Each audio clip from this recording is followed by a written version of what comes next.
Mən mağazinə gedirəm və görürəm ki, hər hansısa bir məhsul xarab olubdur. Amma deyə bilmirəm ki, bu məhsul xarab olub. Məsəl üçün, çörək xarab olanda deyə bilmirəm çörək xarab olub. Bu necə demək lazımdır? Zəhmət olmasa mənə kömək eləyin. Bu müraciətlə mənə tələbə yazmışdı və o artıq mağazinə gedəndə rahat bir şəkildə danışa bilir və hər hansısa bir ərzaqın xarab olduğunda ruslar kimi səlis deyə bilir. İndi isə gəlin dərsimizə başlayaq. Salam dəyərli izləyicilər, kanalıma xoş gəlibsiniz. Mən rus dili və ədəbiyyat müəlliməsiyəm.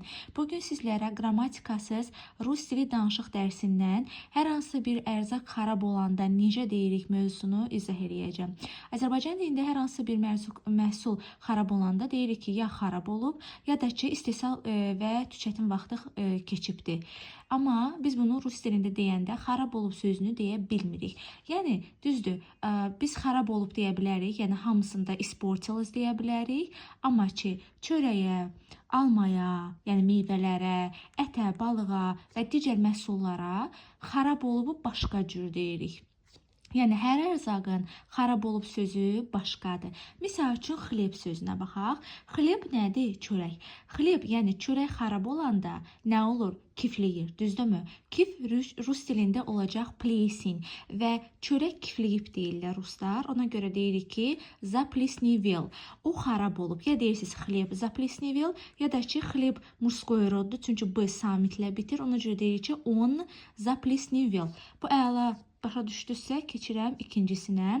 Yablika, alma. Alma və digər xarab olanda turşuyan meyvələrə deyirik zgnila. Zgnila nə deməkdir? Yəni büzüşmək. Alma axı xarab olanda büzüşür və alma sredni roddur. Çünki akançaniyası o hərfidir. Ona görə də deyirik ano zgnila. Deyə bilərsiniz ki, alma xarab olubdur. Ano zgnila. Ət. Ət xarab olanda nə deyirik? Ət xarab olanda elə xarab olub deyirik. Yəni isportilus və мясо yenə də sredni roddur. Ona görə deyirik ki, ano isportilus. Sonra rıba, balıq. Balıq jenski roddur. Balıq xarab olanda nə olur? Üzr istəyirəm, iylənir.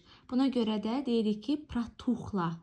Pratuxla. Rıba jenski roddur. Ona görə də deyirik ki, ana pratuxla.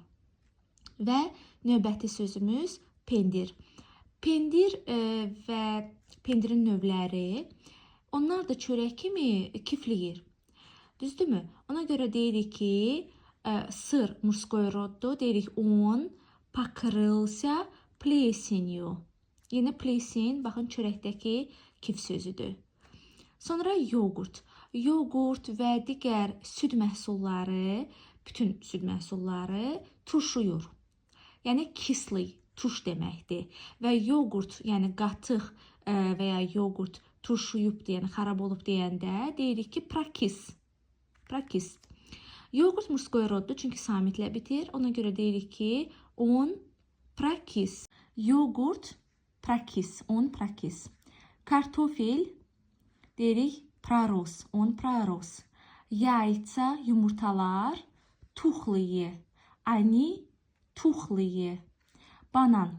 Bananda isə o banan xarab olanda qaralır və ya yetişir. Deyə bilərsiniz ki, почернел ya da sazrel. Xarab olub mövzusunu bugün sizlərə izah etdim. Heç bir qrammatika olmadan bir şey dediyim ki, isportilus sözünü siz istifadə edə bilərsiniz.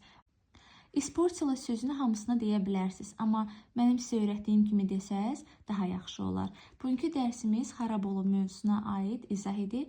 Əgər dərsi bəyəndinizsə, zəhmət olmasa əziyyətimin qarşılığı olaraq kanala abunə olmağı, kanalın abunə hissəsində həmin o kolokольчик zil işarəsinə basmağı unutmayın.